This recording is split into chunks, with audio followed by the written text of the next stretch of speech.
Welcome to the Full-Time Fantasy Podcast, presented by the Fantasy Football World Championship, home to the industry's most accurate rankings.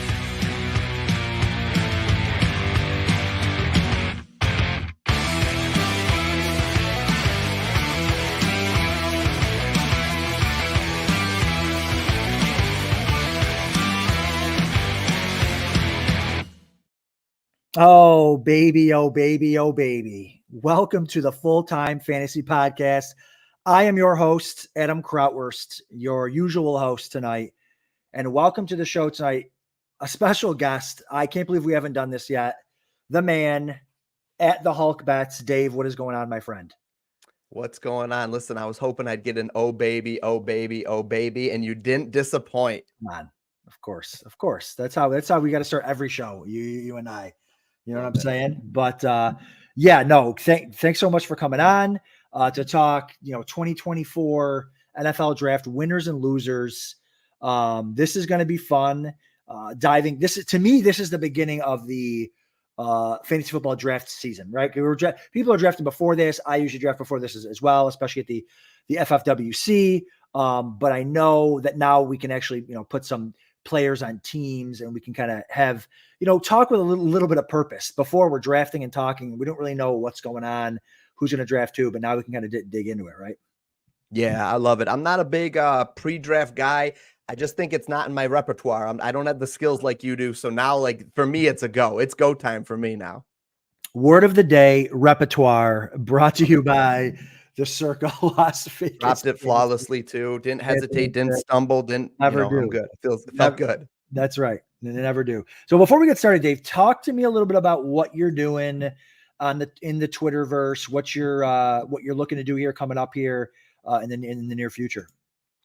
Yeah, so we're entering prime fantasy football season, prime best ball season. So really, I'm just going to start focusing on that. I do a little bit of MLB sports betting. There's still NBA out there, but really my focus is going to shift to football now. So I'm going to start diving into as many best ball drafts as I can get into. I'll start prepping for my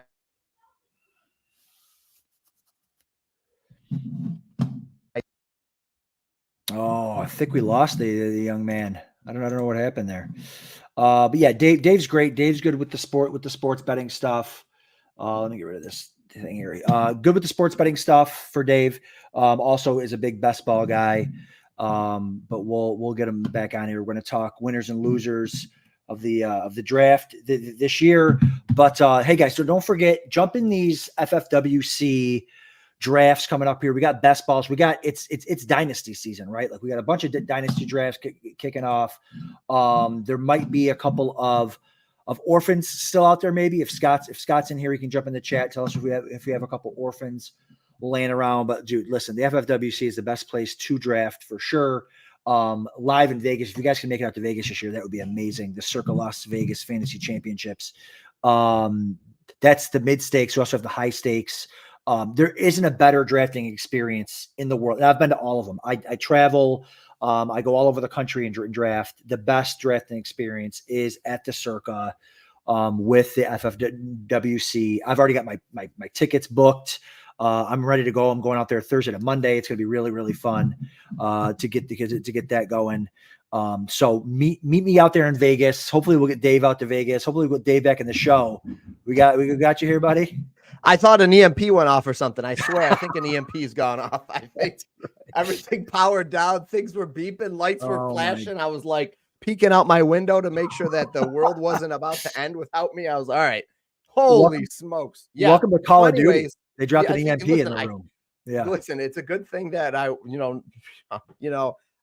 swear the bills are paid. I don't know what's going on here, but yeah, I'm back. And luckily, I think I was at kind of the end of my spiel. I think you get the picture. I'm in full NFL mode, essentially. I'm full on starting to draft. I think I'm in about 3 or 4 drafts right now. I usually do the 8-hour ones, so I don't have to rapid fire them off right now. But draft guy. One thing I noticed is there's a lot of sharps out there. The sharps are drafting right now. I think for the casual person, it's a little bit early, potentially even. People are spring, but so it's interesting to see how the drafts and how ADP shifts from now all the way even till like July. Even I think that's like a big gap, even though it's only a couple of months. I think things will shift a lot. So I'm in full NFL mode. Dude, you're talking about casual players. There's a lot of guys that we know, that don't even know what best ball is. Like, wait a minute, I can draft a team and not do anything to it. Like, that sounds stupid. But then when you tell them, yeah, but you can draft as many teams as your heart's desire. Like, oh, yeah. That sounds pretty fun, right? Yeah. I mean, like the best part for me has always been the draft. Like you get together with friends and stuff too. You see what kind of team you can get. It's kind of like a lotto a little bit. So for me, the draft was always the best part. And, we're both dad life, we're both working and stuff like, so we're busy guys. And the draft, the best ball is like kind of like the best of all the worlds here. You don't have to follow waivers and stuff too. And yeah, it has its downside. Sometimes you get a lot of teams that are dead in the water, but like you said, you can draft a ton of teams, have exposure to everybody, and you're hoping you essentially get the right combination that takes you to the tippity top, essentially. The tippity top. Love it. Love it. All right, let's dive into some of these players here. Winners and losers from the draft. These will be players that were drafted, or maybe some backfields or some receiving cores that some of these players ruined for others. But let's start with the winners, Dave. Who's your first winner here? The first winner, I guess it's got to be Caleb Williams for me. Yeah. And it's probably a toss up, maybe between one or two other guys, but I got to say it's Caleb Williams. I mean, like, has an offensive rookie been drafted into a much better spot? Maybe outside of like, I don't know, Mahomes, maybe because he had Andy Reid there and, they had Kelsey and stuff, but like otherwise, like Caleb Williams is loaded with talent. Like Justin Fields is sitting there looking at this team and he's just like, shaking his head, and he's probably telling people, right? Like, they didn't set me up like this. But look at Caleb Williams' weapons. I mean, he's got DJ Moore, he's got Keenan Allen, Odunze, he's got Cole Kmet, who I was big on last year, who is a very underrated tight end, although I am curious to see where he goes in drafts this year. And then they picked up Swift, and they got Herbert in the backfield as well. So, like, I mean, he's loaded. He's loaded. I know their offensive line could probably still use some work. But as far as talent wise, they surrounded this guy with everything you would want coming into the league as a rookie, right? Yeah. I mean, you hit the nail on the head. It was going well for him when he got drafted by the Bears. And then when they added Odunze at pick 9 or pick 10 or whatever it was up in there. Yeah. I mean, absolutely loaded. Keenan Allen's getting a little older, but whatever. You got DJ Moore, who's still young and explosive. Odunze is awesome. I don't know if you saw the video of Caleb Williams in the back room when they drafted Odunze. He was fired up. He was in the back room. Yeah, in the draft, like they went and got Odunze for him. Yeah, Swift and Herbert and Kmet. I mean, absolutely loaded. I know there's a lot of quarterbacks across the league that would love to have a room like this. Now we're not talking about. It's going to be tough to, kind of figure out what these guys are going to do within the offense fantasy wise, but it doesn't matter for Caleb Williams. It's a smash play for him. He's got the legs, he's got the athletic ability, the arm talent, everything in the world. And now he's got a ton of weapons. So I think you're absolutely right. Caleb Williams being a winner. Keenan Allen doesn't even have to do that much. That's the thing is, hypothetically, depending on how Odunze comes in, and, that's asking a lot of a rookie, but like he could come in and just smash alongside of DJ Moore, and Keenan Allen can just work the slot, which is what he does best. Just run good intermediate routes, get open. He's kind of almost like, he could almost be like a second tight end for them. Like he doesn't have to do much. And then you got Swift catching passes out of the backfield. Like, I mean, like if Caleb Williams fails, it's on him. I think he's got nobody to blame but himself in this scenario. Yeah, no, I completely agree. And I think he's going to be fine.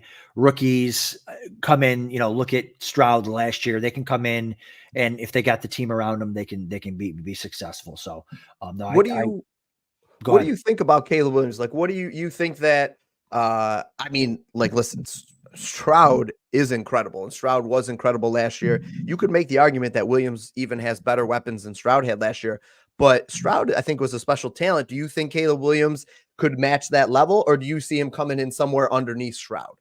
Yeah, I mean, as far as projections wise, and as far as like talent evaluation, Caleb Williams was rated higher than Stroud going into the draft. I mean, Stroud, wasn't even.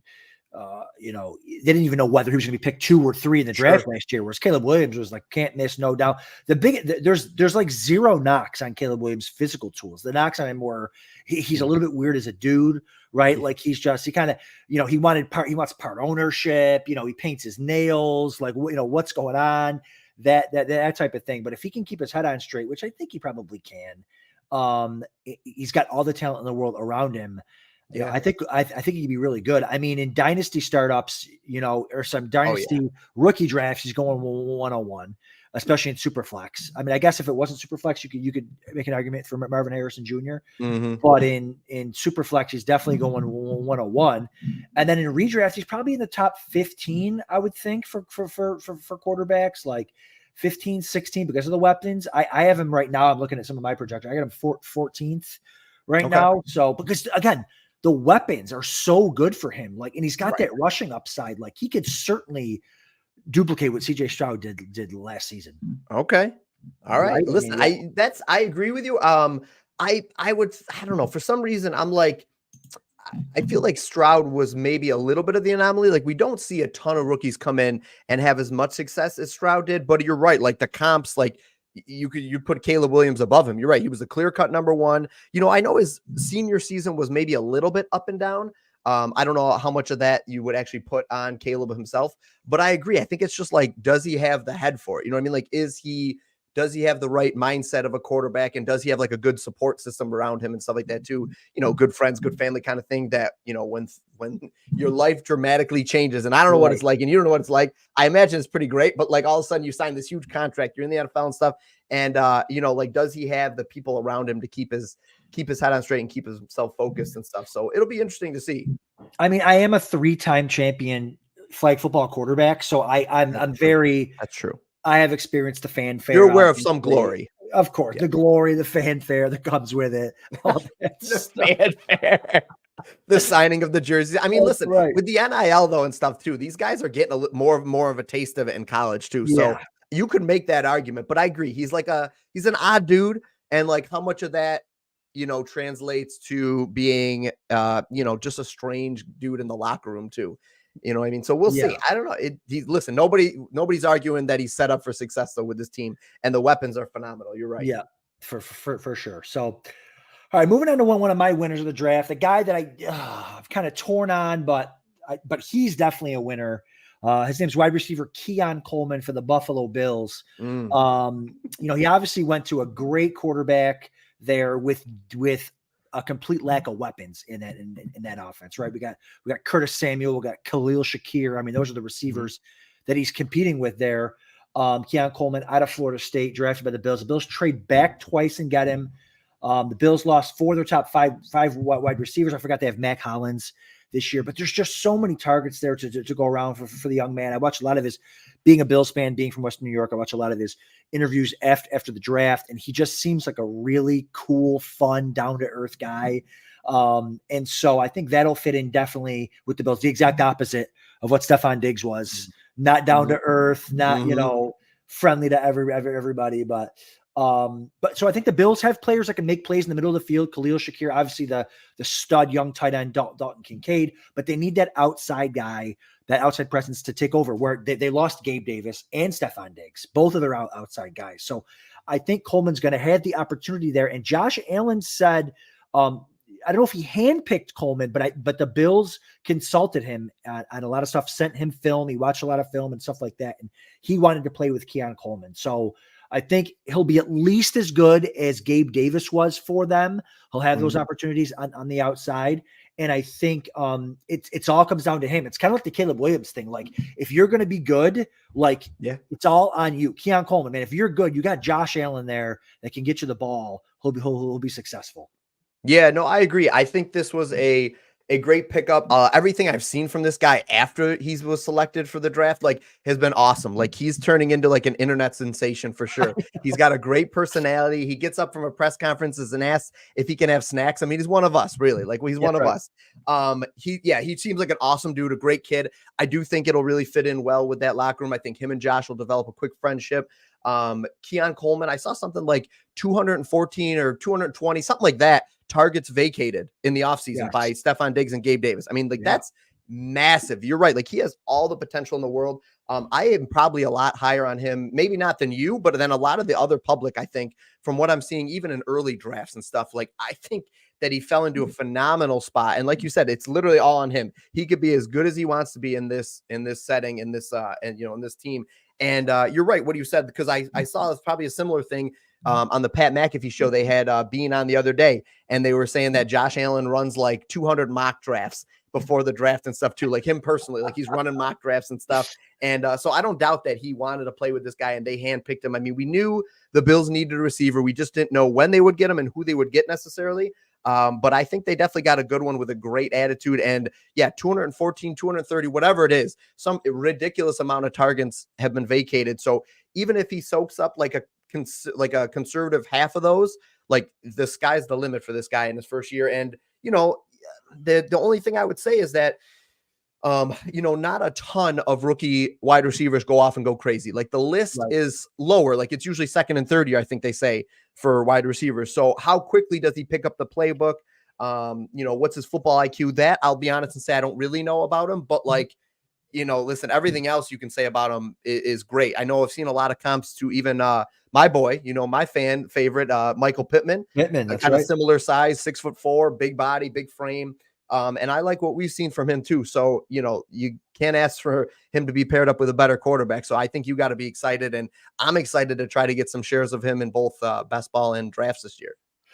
Yeah. So, yeah. It's interesting to him. Like he's not, and here's what people need to understand too. Like when teams like the Bills, teams like the Chiefs, teams with quarterbacks at that level, the defenses play these cover 4 shells against them. You rarely ever see receivers get open deep down the field, and it doesn't matter how strong your arm is. When the safeties are dropping and the corners are dropping, those deep balls just aren't there. So we're talking about like deep balls and contested catches. I don't think the Bills are really going to be forcing that type of stuff. They'll take their shots once or twice a game, but because I'm saying this to circle back to the fact that people are knocking Keon Coleman for his deep jump ball and how he only won like 20 of 46 attempts.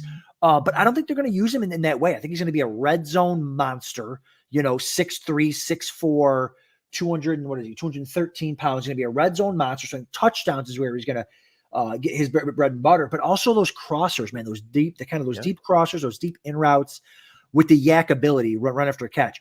Super fast in the 10-yard split, like one of the fastest guys off the line. Was great in a lot of those drills. He lacks that deep end long speed. So I don't think they're going to be sending him on these deep wind sprints. I think they're going to use him over the middle and use him in the red zone. So with that said, I don't think he's going to be a target monster his first year. Like I don't see 120 targets, but if he can get to 100 targets and a bunch of red zone targets, he could get to 8 to 10 touchdowns. And that's a wide receiver 3, wide receiver 2 for you. So again, I don't think he's going to be wide receiver 2 this first year, but if he can be consistently a wide receiver 3 where he's going, I think he's probably going as wide receiver like 40 or 50 in a lot of these drafts now. I think you'll be all right. Yeah, I think you could absolutely project something in the realm of like 700 to 800 receiving yards, around 100 catches, 8 to 10 touchdowns, you know, if he does turn into that red zone monster, like you're saying. And I mean, I think you'd be pretty happy with where you're taking him right now. And I honestly, and I don't want to say it, like I'll say it, but I kind of hate to say it, but I almost feel like that's kind of like his floor. Like I don't see him dropping much below that. I mean, because if he does, who's catching the targets? Khalil Shakir is fine. He's good. He's not a guy that I'm worried about him taking all the targets from Coleman. And Curtis Samuel's never really been that guy. Could he see a revival a little bit with Josh Allen? Yeah, absolutely. But like somebody's going to be catching a lot of passes from Josh Allen. I'd have to look because I don't have it in front of me, but like I'm sure Josh Allen threw quite a bit of passes last year. So you've got 3 main guys, and then you've got Dalton Kincaid, of course. I don't want to forget him. I'm actually real high on him this year. I think I have him as like tight end 4 or something this year. So like I'm showing a lot of love for Dalton Kincaid, but you got a lot of targets to go around in Buffalo, and I just don't see anybody that's at the top of that list to be catching those passes other than Keon Coleman. So I think he really has a shot to lead them in targets and receptions potentially. Yeah, for sure. For sure. All right. Going back to 1 year winners here. Let's talk about running back. A lot of guys' winners lists. Running back Zamir White. How do you feel about that guy this year? Yeah, I mean, Zamir White was he came in with not much competition to the draft, and he pretty much left with not much competition after the draft. I mean, that's really what you want to see. I mean, he's got him and Alexander Madison, who I made the mistake of picking up in a dynasty league. And I don't remember exactly how I got him, but I just remember he was a major disappointment for me. Like one good game. So maybe I'm a little soured on Alexander Mattison unfairly, but like I will say I've watched probably more Alexander Mattison than a non-Vikings fan has watched of him. And I just wasn't really impressed. So you've got Zamir White in the clear number one spot, as long as he doesn't really come out and, look terrible in OTAs and stuff. So you've got Zamir White in the clear number one spot, no running back drafted to back him up. And then you've just got Mattison, who I don't see taking the touches away from him, really. I think he'll spell him when he's tired, but that's really what I think is the most likely scenario. You've got also the third guy they've got is Amir Abdullah, who's, never been somebody that's never really panned out. So I think you just got a guy that, that if you had him before the draft, you were maybe holding your breath, and then they take Brock Bowers and they never take a running back in the whole draft. And, and you're feeling great. I think they drafted somebody in the very, very late, but nobody that you really have to be concerned of, in my opinion. So it's really just an opportunity thing. I mean, it's almost like Kyron Williams last year. Like, he's just got nobody behind him, really. You know what I mean? Like, so, and I'm not sure what, Minshew in this offense does. But I think that anytime you can get a running back with a clear path to all the carries that he can handle, I think that's a good spot to attack. Yeah, the Raiders have a good run blocking offensive line. Like you said, they didn't add anybody. They added to their offensive line actually during the draft. So I think that, yeah, this is wheels up for him. Again, is he very good? No, but right. He's going to get the opportunities. I'm not saying he's a guy that you can take in like a 0 RB build where you load up on receivers, quarterback, and tight end early, and then you can get Zamir White, who's going to get the touches, as your RB1 or RB2 in the 7th round or something like that. Again, there's going to be knocks on him about how good he is and how good the offense is going to be. And I totally get that type of stuff, but volume's king, right? And running backs it's proven year after year. Running backs don't even need to be good in fantasy. It's just opportunities, goal line work, and catches. If he's going to get the catches and the goal line work, he's going to be a running back too. And right now people are kind of sleeping on that. Well, he's in all the win categories, right? Zamir White, I've seen him all over the place, but even being drafted, I think he's still going in like the RB20s right now, or maybe even late RB20. So we'll have to see how that people kind of come around to that. But he's probably going around guys that are solid running back too, like maybe the Montgomery or something. And again, it's early in the season, so ADPs really haven't really shaken out too much and stuff. But like, I wouldn't be surprised if he's going in that area and you've got a guy that's in line for all the touches. You know what I mean? Like he's got no competition. You're right. Is he very good? Maybe not, but like he doesn't necessarily have to be. And we've seen guys, it doesn't take a very good running back to run through a big open hole other than Trent Richardson of lore, like, oh my gosh, the guy could have like a gaping hole in the line, maddening Colts trade at first round draft pick. And he had one good year and for the Browns, gets there and there's these huge holes and he just chooses to run in the back of his defender. So as long as he has vision, he'll be all right. I think he'll be fine. And yeah, like all the touches are king. Listen, you had better vision at running back than Trent Richardson. Okay. So frustrating. Unbelievable. Few trades have made me angrier than that, in hindsight. At the time I was pretty excited, but yeah, but we didn't know. We didn't know. All right. The chat is fired up for Darnell Mooney. They want us to talk about, we weren't planning on talking about Darnell Mooney, but they think Scott and the crew think that Darnell Mooney is one of the big winners this year. So he's with the Falcons, right? And I guess he's technically their wide receiver too. Now I absolutely love, Drake London this year. Like I'm drafting him as much as I can. I think he's going to be a stud. We get the Kirk Cousins. We get the new offense. He's really, really good. Mid-second round, I'm fine with that. But Mooney, listen, I was high on Mooney like 2 years ago with the Bears. He's explosive. He's always hurt. But again, right now he's probably going around wide receiver 60 something. And so if you can get him as your wide receiver 5, I'm fine with that. And yes, Scott Cousins does target his number 2 receiver a lot. I mean, look what he did with the Vikings. He had Jefferson, but he also had Addison doing a ton. He had Hawkinson doing a ton. I'm higher on, I haven't dug into Mooney yet, obviously. I'm higher on this Falcons offense, though, for sure. I'm higher on Pitts. You know, I've always loved Pitts. I love him. I'm the only person in Western New York with a Kyle Pitts jersey. Okay. Yeah, you might be for sure. I agree. And I've had it for 2 years. And I'm much higher on this offense. So Bijan Robinson's going in the top 5. We have 2 Falcons right now being drafted in the top 17 or 18 of fantasy football drafts. So Mooney, I could see making his way to some of my rosters. What are your initial thoughts? Well, you said a lot there. I too am a Kyle Pitts truther. I've held him in Dynasty since his rookie year, and probably like you with his jersey, we're just waiting for something to happen so we can celebrate him and wear that jersey, right? Like we're still waiting. Listen, yeah, I haven't dug too much into Darnell Mooney. I mean, with Rondell Moore being there, he's no slouch. Like Rondell Moore is not a bad receiver. So you know. I guess I think I would agree with what you said. Like as one of your later round wide receivers, when is Kirk Cousins coming back? Actually, though, I mean, he's not coming back right away. We're talking like mid-year, right? No, I think he'll be back for the beginning for the start of the season. I think so. Yeah. Really? I think. Okay. Well, yeah.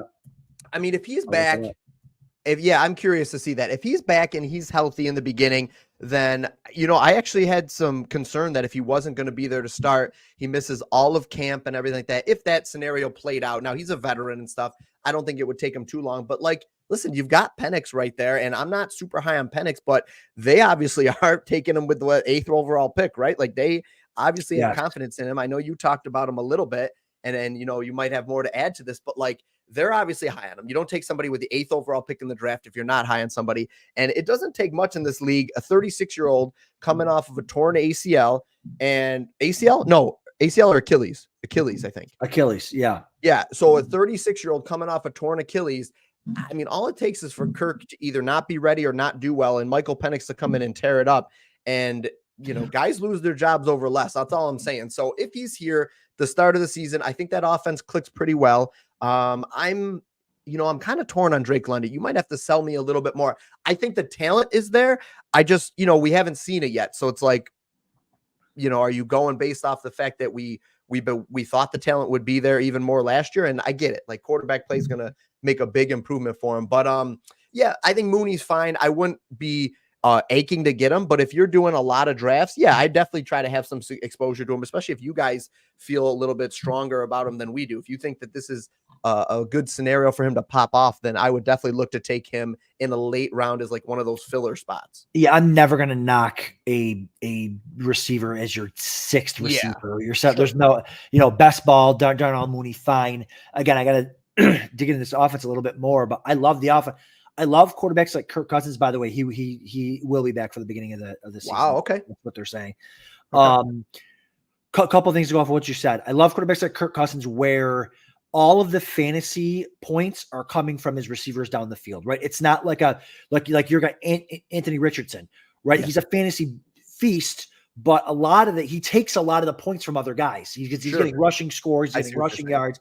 Cousins, everything that Cousins is doing is all towards those guys. So I could see that certainly helping Darnell Mooney for sure.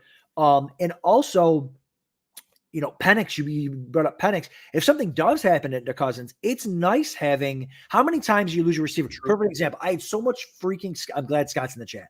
So much freaking Garrett Wilson last season, and Aaron Rodgers goes down in the first 4 plays of the year, and Garrett Wilson still ends up with 1,000 yards because he's unbelievable. Right. But his season is ruined. Like he was supposed to, I thought he was going to be a top 5 fantasy receiver. So having that backup quarterback like a Penix, you know, he's only a rookie, and we don't expect much out of him if he does play, but – he's better than Zach Wilson. So, like, if he can, if he can keep the offense moving, that's also good for a guy like Darnell Mooney. So, yeah, keep your if people are into Mooney, I can't knock it. We'll obviously dig into that more. We have all summer, but yes, Cousins is good for all those receivers because he distributes the ball.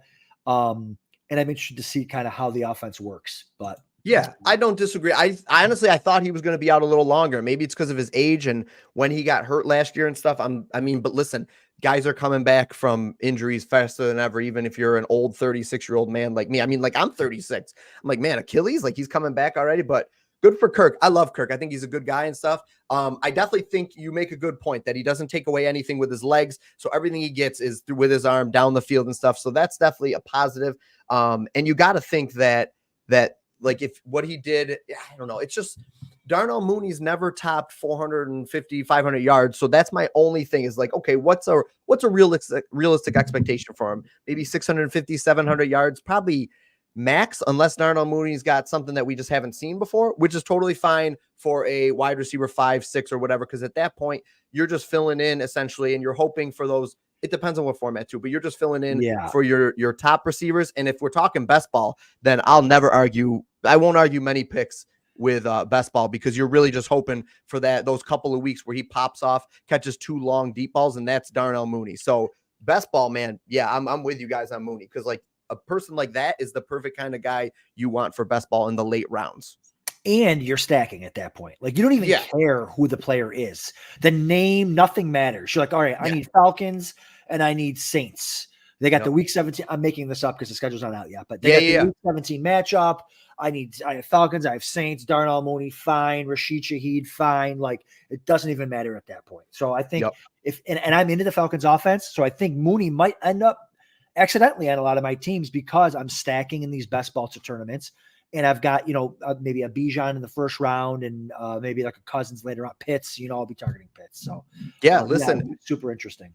Pitts, Drake London, and Mooney could all be thrown into some kind of combinations, and you load up, you get Cousins late, because with that injury and him being old and stuff, I can't imagine he's going to be going anywhere high. So I think you could grab him late. You probably could even grab him maybe as your second quarterback. And I think that's a great spot to be. And then, when the season schedule comes out and stuff, we look, and if they got a favorable matchup towards the end of the year and playoffs of best ball and stuff, like load up on that game. And if Kirk Cousins throws 4 touchdowns and, 2 of them go to Drake London, 2 of them go to Mooney on deep balls or something, or 1 to Pitts or something. You're looking good. You're sitting pretty at that point. Love it. All right.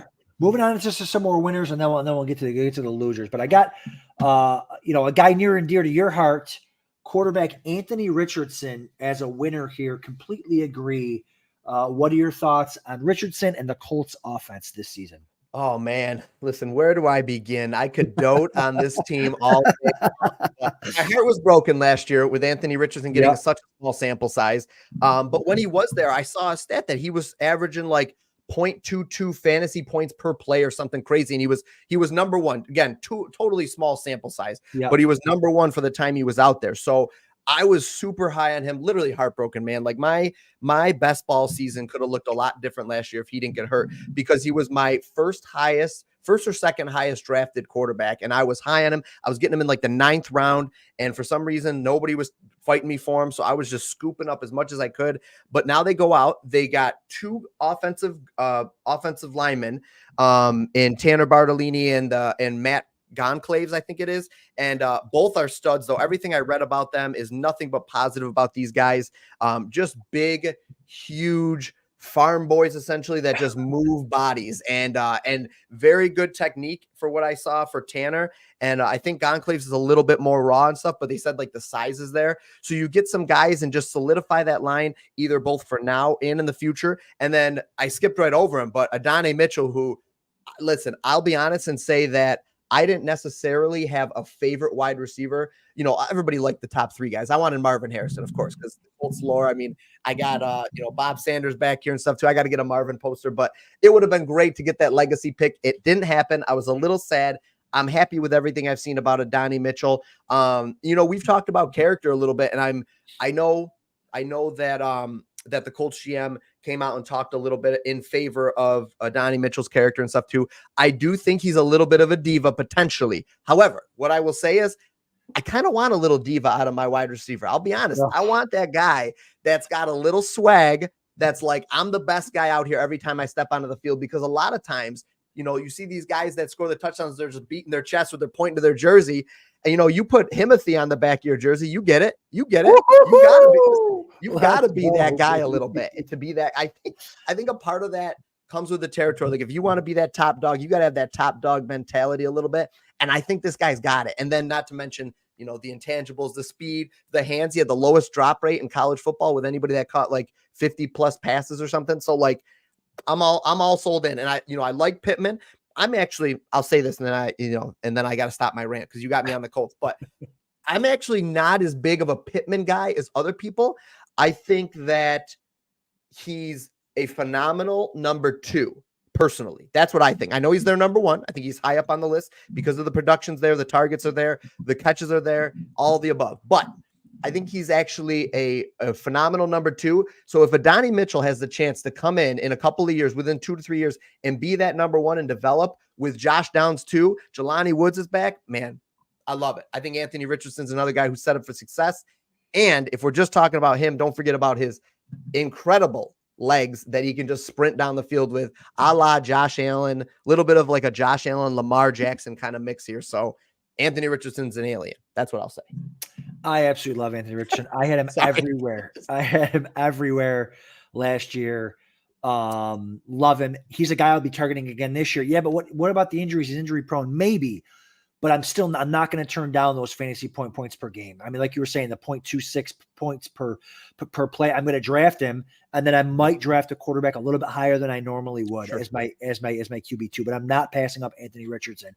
And the cool thing about Anthony Richardson is you don't have to stack him. So we're doing a lot of these best ball tournaments, right? Mm-hmm. You don't have to stack Richardson because he can light it up all on his own with his legs and his rushing scores. Because a lot of times you're in these best ball tournaments, you want to stack, you got to stack. All right, I've got Pittman, I've got to get Richardson, or I'm thinking like any other receiver. I've got Jefferson, so I've got to get his quarterback, or I've got Tyreek Hill, I got his quarterback.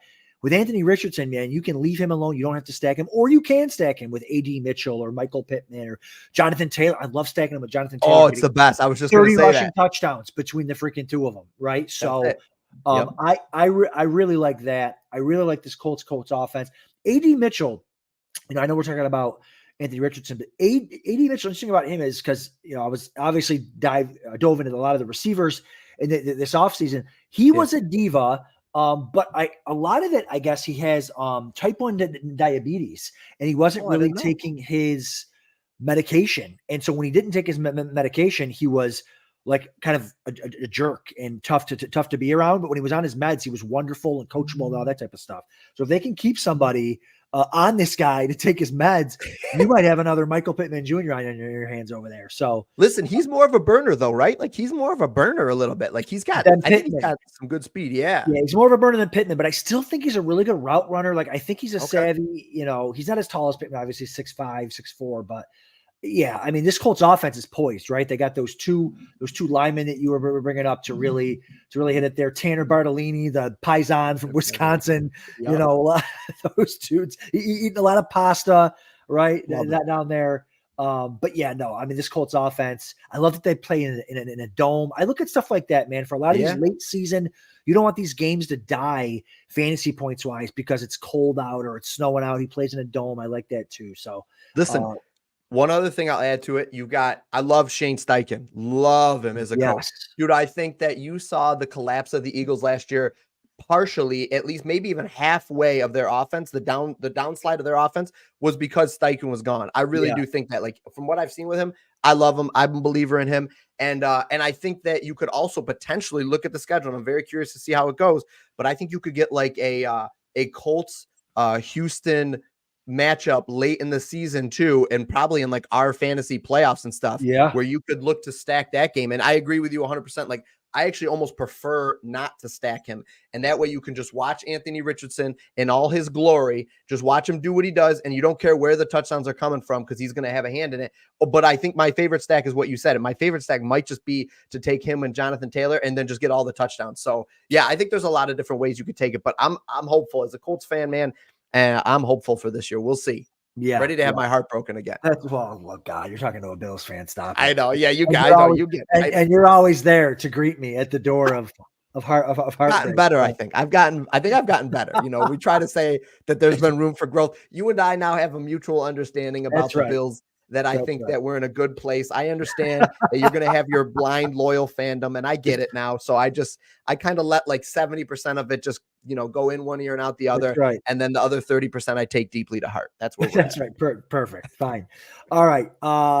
We talked about some winners here. Let's talk about some losers. I'm going to start Not that this person's a loser in life, but just I think he's a loser maybe for fantasy this year. Kyren Williams from the Rams, a guy that was going early second round in some of these early drafts, finished as RB2 in points per game last year. I mean, the guy was a league winner, absolute stud. And I will say I had a ton of Kyren Williams last year. He saved a lot of my seasons.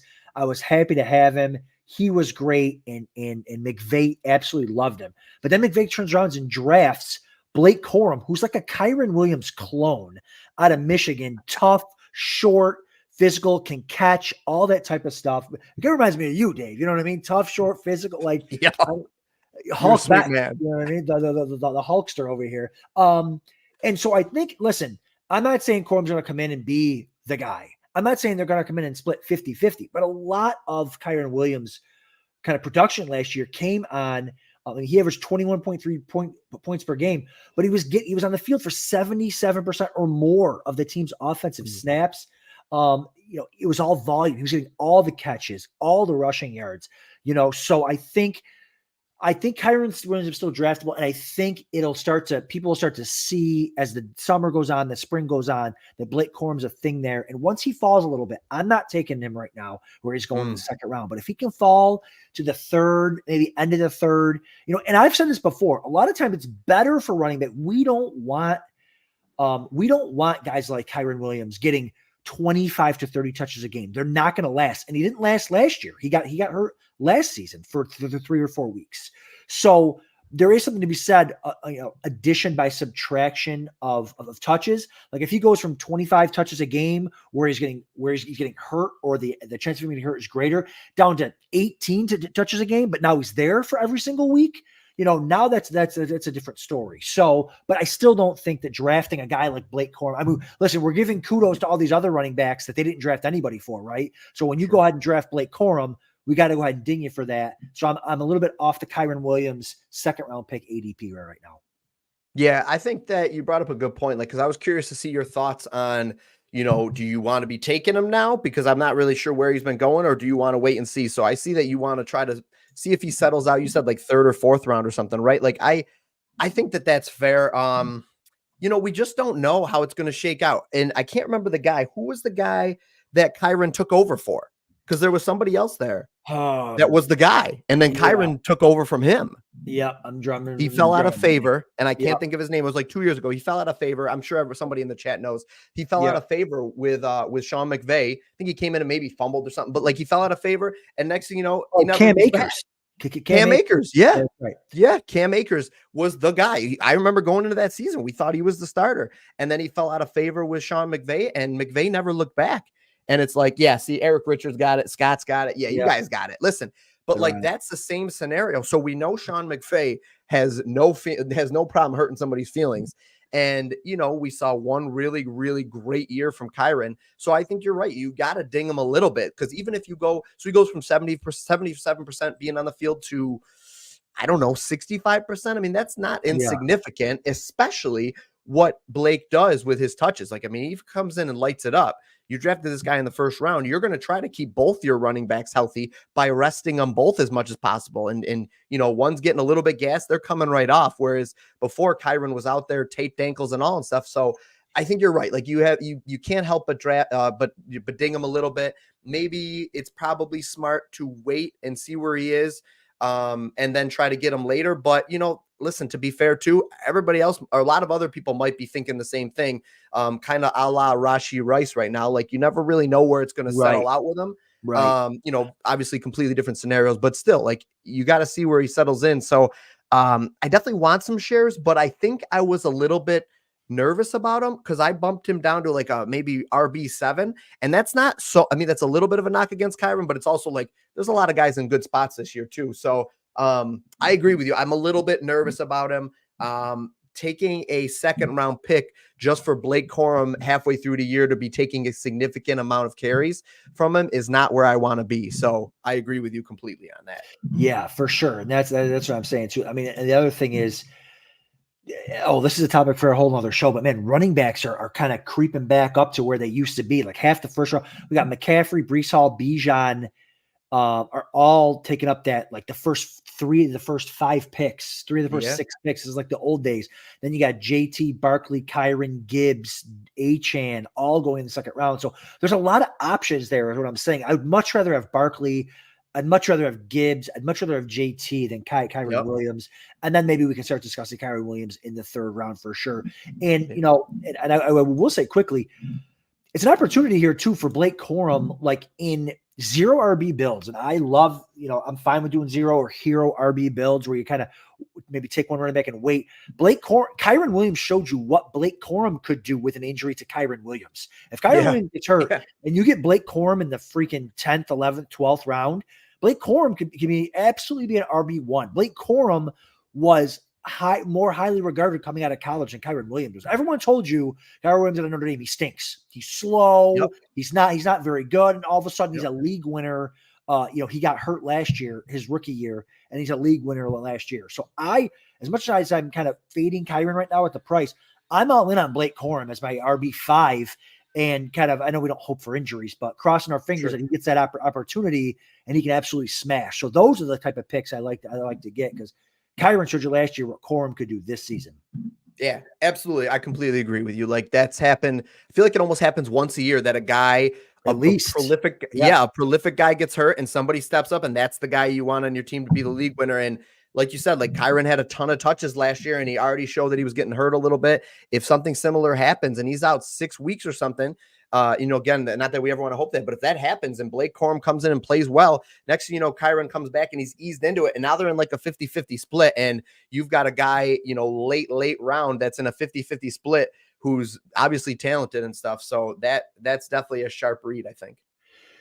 For sure. And speaking of someone with sharp reads and sharp cuts, Devon Achane, a guy that you have on your loser list here. Love Devon Achane. I had a really, really loaded FFWC championship team last year with Achane and Kyron Williams. Got those guys late, carried me almost to a massive grand prize. But talk to me about Achane as a loser this season from the 2024 draft.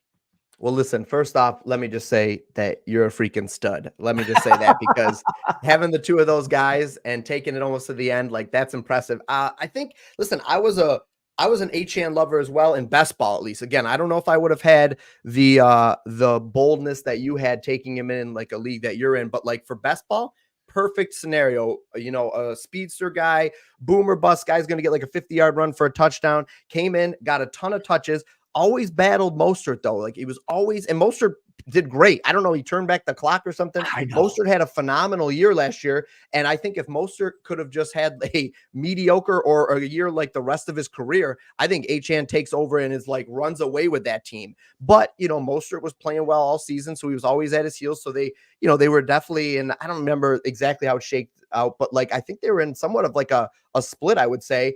And Achane, as much as like, he's the young buck, a young stud, Mostert kept playing well enough where you couldn't deny giving him touches. So now fast forward to this year, Miami trades up to get Jalen Wright, another running back. So now you've got a very crowded backfield, in my opinion. And they re-signed Mostert to a 1 year, I think like $9 million deal or something. So you've got, obviously they want to keep Mostert around. Devon Achane and Mostert, I could have handled that. Like I would have been all right. Like we have a year worth of data of what to expect essentially. And, if Mostert starts to slow down a little bit and I don't know, I'm talking about him like he's 30, but I think he's at least 29, which. Oh, he's probably 33. Mostert? He's probably 32. Oh, you're right. He's like 30. Yeah. 32 right now. So listen, that's old in running back talk, right? But played phenomenal last year. Again, give him credit. But now you've got a third guy into the mix. So it's like, how does that shake out? Like what percentage of touches is Jalen Wright getting and why did they trade up to get him? So it just, like it worries me a little bit. Two's company, three's a crowd. And we've got a crowd here in the Miami backfield. God, it sounds like some of the group chats we're in. All right. Three's company, four's a crowd in some of these. That's chats. It, man. That's it. I don't know. I'm a little nervous about it. And I love Achane. He's explosive. Like, I wanted to see Mostert like start to have bad games because then I was like, man, they're just going to give him the ball. But Mostert hung around, had a ton of 2 touchdown weeks. I remember betting on it all the time. Mostert 2+ touchdowns. We hit the Mostert 2+ touchdowns, Achane 2+ touchdowns one week. Right. Insanity. Like how many teams get 4 rushing touchdowns from their top 2 guys? Insane. Completely agree with you. I had my friend Stacey Perez was on the show 2 weeks ago. We were predicting like guys who we like going into the draft, hoping for landing spots. Jalen Wright was on my list of guys that I absolutely loved. And let me tell you, from a Jalen Wright perspective, I freaking love this landing spot. It's a crowded backfield, but if you get the opportunities, I mean, you see what Achane was doing, 32-year-old Mostert. Like, I love this for Jalen Wright. Jalen Wright, listen, I really liked Achane going into the draft last year, so I'm not going to knock Achane. I think he's awesome, and no one's going to argue that he's awesome. But Jalen Wright might be just as good as Devon Achane. So, listen, again, it's a Kyron Williams thing. Like, Devon Achane is so freaking good, but he's going, in the second round of these fantasy drafts. And I just can't, again, I don't like taking running backs early anyways, because they get hurt a lot, way more than receivers do. And, he was already hurt a bunch last season. Achane was right in the middle of the year. He gets hurt. So again, he has the propensity to get dinged up. He's a little bit of a smaller back, but that's why you take these guys, because not all of them, but like you take one or two of them in a draft, because Mostert's not playing 17 games. Jalen Wright's not playing 17 games. Achane's not playing 17 games. And for the 2, 3, 4, 5 games that they're one of the two running backs in the backfield, they got the chance for the 2+ touchdowns. They got the chance for the 200 yards rushing. So I like Achane, but if you say, hey, Jalen Wright in the 11th or Achane in the 2nd, I'm going Jalen Wright in the 11th every single time over that, especially the opportunity cost that it costs to take a guy like Devon Achane. And I hate saying that because he's so good, and I loved him last year, and I love him this year. He's going to be awesome, but it's just the price to get him. Yeah, and I think you alluded to it, but we should clarify, like, the guys that we're saying are the losers coming from the draft doesn't mean we're not going to take them or anything either. It just means that they, in our opinions, are in a worse spot than they were before the draft. So I think that you're not wrong in anything you said. And we never want to see anybody go down, but I think a very likely scenario is potentially Mostert does get hurt at some point or does miss some time. And then you've got a 2-person backfield again with 2 explosive backs. And then you're just essentially hoping that your back's the one that pops off that week, which is not a bad spot to be in. But I agree with you. Then maybe we have identified something like, maybe this is a strategy we kind of talked about. Like, we want exposure to the Miami backfield. We want exposure to the Rams backfield. Maybe the exposure that we need to get right now, at least, is those secondary guys. And you're just hoping that they get their opportunity because you're drafting them so late. And, obviously, hopefully you've got 1 or 2 running backs that can at least carry the load in the beginning, for when these guys maybe aren't getting that opportunity. But maybe that's like the strategy right now, is to just kind of take these backup guys. And again, not hoping for injury, but just hoping that they come out and they shine. And next thing you know, you've got like a 60-40 split or maybe even 50-50. Yeah, for sure. All right, moving on. One more. We'll do one more loser, and then we'll get out of here. A guy that I've got here, Chuba Hubbard, running back for the Panthers, a guy that was the starter last season, took over about halfway through from Miles Sanders, who stunk. Miles Sanders is dust. He's toast. And he scored Hubbard scored the 16th most fantasy points over the second half of the season. But then they go ahead and they draft Brooks, Jonathan Brooks out of Texas, I think is where he's from. And he. A lot of people had him as their RB1. If it wasn't for the injury that he suffered, he certainly would have been the clear-cut RB1. And they're saying he'll be ready for week 1.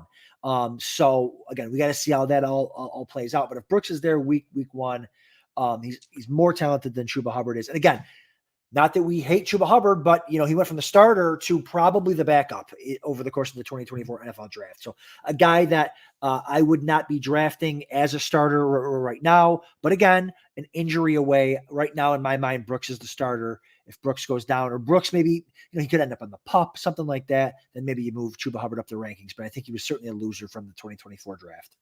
Yeah, I don't disagree with you. I think that if I was never a big Chuba Hubbard fan last year. I know he was talked about a lot going into the season, and then he had his ups and downs, and he had played a little bit better at the end of the season. But I think it's pretty clear that this is not his backfield.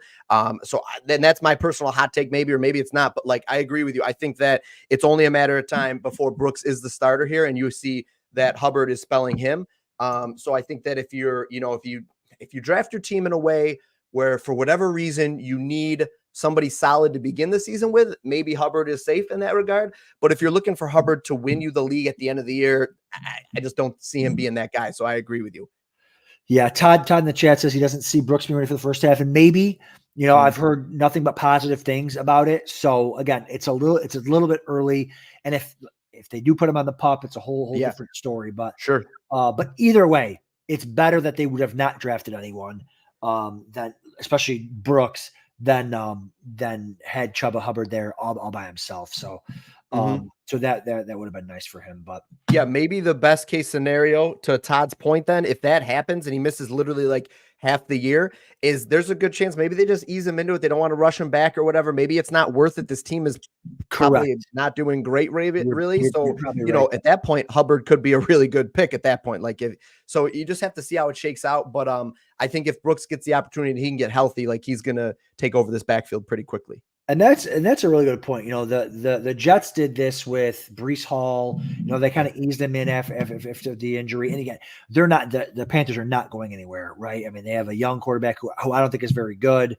They got to they're trying to build. Why would you rush your rookie running back when you can just put him on the pup or whatever and kind of ease him into it when they've got a guy that they like? I mean, Hubbard, they gave the job to him. He earned it over Miles Sanders. And so that is a very good point, Todd. So we'll have to keep our eyes peeled on that and see how that works out. But my man, the Hulk Bets, thanks so much for joining me. Tell everybody where they can find you. We're going to be doing a lot more of these shows over the course of the summer and the spring, diving into some best ball, definitely doing some best balls over here at the FFWC. But where can everybody find you and what you're doing?